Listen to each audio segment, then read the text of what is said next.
환단 고기 책을 샀어요. 근데 이 책이 이게 어마어마해요. 이게 책이 뭐 이게 이건 벽돌보다 더해.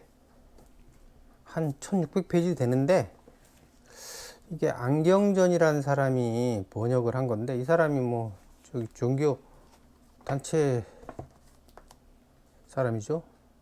근데 이게 저도 그래서 이게 뭐 종교색이 있을까 봐 걱정을 했는데 뭐 그런 건 없는 것 같더라고요.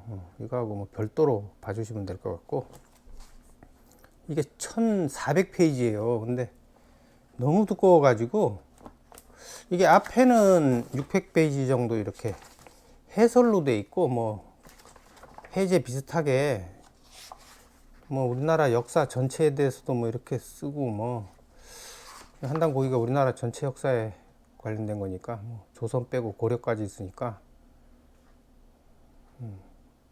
전체 역사가 다 망라되는 거라 길 수밖에 없어요. 이게 600페이지 되고, 그 중간에 이제 환단곡이 이제 본문이 시작되는데, 이게 보면은 왼쪽은 한자고 오른쪽은 번역이고, 뭐 번역은 뭐 자세히는 안 봤는데 뭐 별 문제 없는 것 같고, 왼쪽에 뭐 원전에 나온 한자 음과 훈이 적혀 있고 그래서 친절하게 돼 있어요. 그래서 본문이 한 800페이지 정도 돼가지고 합해서 1400페이지. 야, 이거 그래가지고 이거는 뭐 보기가 힘들어요. 이게 들기조차도 이게 뭐 완전히 엽기. 예? 그래서 이 책은 별로 이렇게 실용성이 없어요. 실용성이 없고, 여기 포켓판이 있어요. 포켓판. 포켓판이 있더라고요. 이거 얇어. 이게 한 600페이지 되는데, 이거는 손바닥만 하고 원전하고 그 밑에 번역, 그 중간에 뭐 좀 이렇게 어려운 한자 음가운 적어놨고, 그래서 요거는 딱 들고 다니면서 읽기 딱 좋아요. 그래서 저는 주로 이거 봐요. 이왕이면 이 책을 좀 이렇게 종이를 얇은 걸로 해가지고, 좀 종이질이 나쁜 걸로 해서 이렇게 성경처럼 얇은 종이로 했으면 훨씬 더 반 굵기로 했으면 좋았을 텐데, 그게 좀 아쉽긴 하지만은 그런 대로 들고 다니기 좋은 것 같아요. 그래서 저는 지금 이 책을 쓰고 있고, 이 책을 사기를 권장드립니다. 그리고 저 한 권 더 샀는데, 이거는 그 우리나라 그 유학계 그 권위자이신 이기동 교수님이 번역한 거예요. 여기도 이제 원문이 있고 번역이 있고 해설이 또 길어요. 해설이 상당히 길게 돼 있어요. 자세하게 해설을 해놓은 것 같아요. 그래서 요거까지 한번, 요건 아직 안 봤는데 요거까지 한번 보면 괜찮을 것 같고, 이 한단고기 원전은 제가 책으로만 보면 재미없을 것 같아 가지고 유튜브에 그 대한사랑이라는 채널에서 그걸 3년 전에 다 강의를 했더라고요. 그래서 그거 강의를 들으면서 이 책을 참조 보면서 이렇게 공부하고 있어요. 이기동 교수님이 환단고기를 엄청 높이 평가하더라고요. 그러니까 이것도 제가 전에 방송할 때 얘기했듯이 똑같은 관점이에요. 이게 환단고기가 역사책이라기보다는 철학과 사상이 더 중요하다. 그래서 이기동 교수님이 뭐 유학을 평생 공부했는데 그 의문점들이 많이 있었는데 그게 이걸 보면서 해소됐다 그러더라고요. 그래서 이게 이 환단 고기가 유학의 기원이 아닌가, 그렇게 생각하는 것 같아요. 그리고 제가 얘기했듯이 노자 했나 안 했나 모르겠는데, 노자는 거의 이게 환단 고기에서 중국으로 전래된 것 같아요. 그건 좀 더 확실한 것 같고, 그러니까 이기동 교수님 같은 경우에는 이제 예를 들어서 이 성자, 마음신변에 날생자 있는 성자, 이게 무슨 성자지? 중국어 발음은 싱이죠, 싱. 이 성자 같은 경우에는 유학에서는 이게 뭐 천명이라고도 하고 뭐 이렇게 설명을 하는데, 그거 가지고는 이기동 교수님이 그 기원이 이해가 안 됐는데, 이쪽 환단고기 쪽에서는 이걸 어떻게 설명하냐 하면은, 마음심의 날생자니까 이게 살려는 마음 또는 살리려는 마음이라 그래요. 거기서부터 이제 이기동 교수님이 성자의 기원에 대해서 깨달았다고 그렇게 얘기하시더라고요. 그 외에 또 다른 그 유학의 기본적인 개념에 대해서 그 기원을 환단고기에서 많이 찾았나 봐요. 그래서 제가 보기에도 뭔가 이게 대단한 게 들어있어요, 여기에.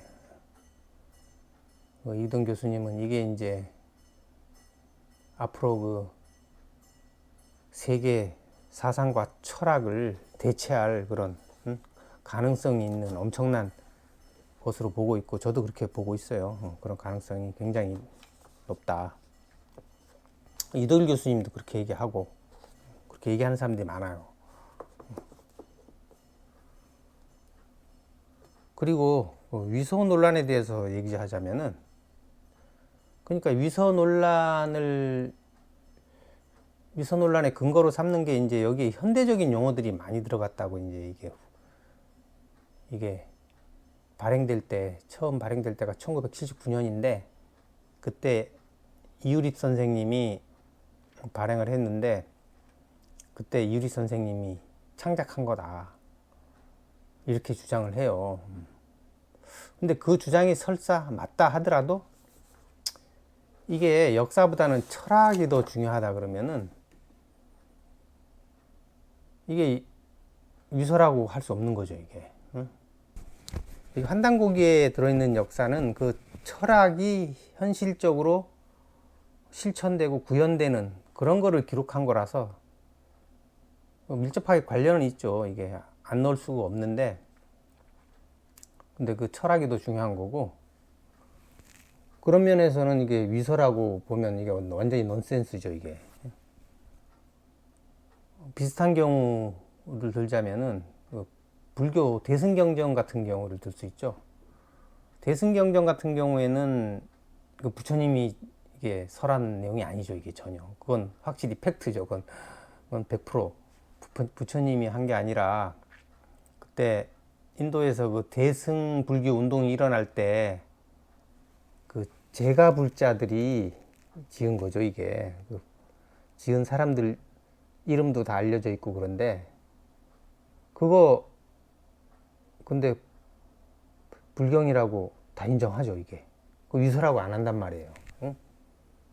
부처님의 이름을 빙자해서 이렇게 그 내용이 부처님이 설하는 걸로 돼 있는데, 이거 다 불경으로 다 인정하죠. 팔만대장경에 다 들어가죠. 응? 들어갈 뿐만 아니라 아주 대표적인 경전이죠. 사실은 소승불교 경전보다 이게 더 우리나라에서는 더 대표적인 경전들이죠. 그 중에 가장 대표적인 게 금강경 같은 경우. 아주 내용이 뭐 진짜, 소승경전은 좀 재미가 없는데 이거는 문학적으로도 아주 탁월하죠. 이거 금강경이 누가 졌는지 저자도 잘 몰라요, 사실. 근데 부처님이 아닌 건 확실해. 왜냐하면 대승운동은 이게 부처님이 돌아가신 지 한 몇백 년 후에 일어난 거니까, 이건 확실하게 이건 부처님이 말한 게 아닌데, 그거를 우리나라 조계종에서는 소위 경전으로, 대표적인 경전으로 삼는 거죠. 이거를 부처님 말씀이라고 인정 안 하는 사람이 어디 있어요? 불자치고 다 인정하지. 우리나라는 특히 대승 불교를 표방하니까 도리어 그 부처님이 진짜 설했다고 믿는 소승 불교의 경전들, 니까야들, 이거는 사실 대승 경전에 비해서 무시하는 편이죠, 이게. 너무 수준이 낮다고. 그 정도로. 근데 그 말이 좀 맞는 것도 있어요. 보면은 이게 대승경전들이 문학적으로 엄청 뛰어나요, 이게. 멋있게 그냥 아주 부처님의 사상을, 불교의 그 핵심 내용을 아주 그냥 찌르면서도 문학적으로 진짜 뛰어나죠 이게. 그런 경우에 이게 다른 사람이 졌더라도 그 원래 그 내용을 사상을 그대로 가지고 또 발전까지 시키면은 그 바뀌었어도 저자가 내용을 바꿨어도 이게 인정이 되는 거예요. 철학인 경우에는 역사하고 틀려가지고. 그 다음에 또 다른 예로 이제 노자나 장자 같은 경우, 노자는 이게 후대에 가필이 됐는지 그런 얘기는 논란이 있었는데 그게 이제 사라졌고, 장자 같은 경우에는 내편 외편이 있는데, 내편은 이제 장자가 직접 지었다고 이제 알려져 있는데, 외편 같은 경우에는 그 후대 사람들, 후대 사람들이 그 도교 계열 사람들이 지은 거거든요. 거의 확실한 거죠. 그것도 이제 장자라고 또 외편으로 인정해 주거든요. 그러니까 그 장자의 사상을 충실히 재현하고 새로운 사상을 집어넣었더라도, 새로운 내용을 집어넣었더라도 그걸 발전시킨 거로 인정이 되면은 그 위설하고 안 그래요. 헌당공예도 마찬가지인 것 같아요. 이 사람들이 그 현대적인 용어들이 들어있어서 들어있다고 해도 이게 철학적인 내용이면 위설하고 하면 안 돼요. 이거는 완전히 그건 무식한 얘기죠. 그래서 요거를 우리가 아직은 제가 이제 그 유튜브에서 한 이 책을 한 번 반 정도 봤는데 한 두 번 정도 다 보고 충분히 내용을 숙지해 가지고 지금까지 방송했던 그 서양 철학 내용하고 이렇게 비교해서 얘기를 해보도록 하겠습니다. 기대 많이 해주시고 곧 방송하도록 하겠습니다. 감사합니다.